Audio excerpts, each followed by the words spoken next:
ఇక బుడమేరు గండి పూడ్చే పనులను మంత్రి నారా లోకేష్ పరిశీలించారు. గండి పడిన ప్రదేశంలో మంత్రి నిమ్మలతో కలిసి ఆయన పర్యటించారు. వరద ఉధృతితో గండ్లు పూడ్చడం సవాల్గా మారింది. ఒక్కో గండికి సుమారు 50 మీటర్ల దూరం ఉండడంతో పనులు కష్టతరంగా మారాయి.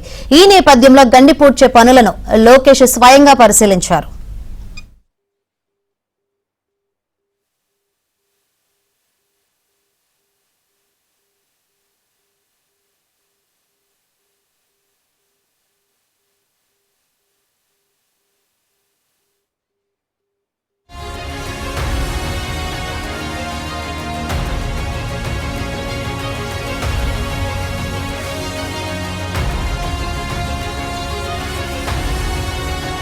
ఉధృతితో గండ్లు పూడ్చడం సవాల్గా మారింది.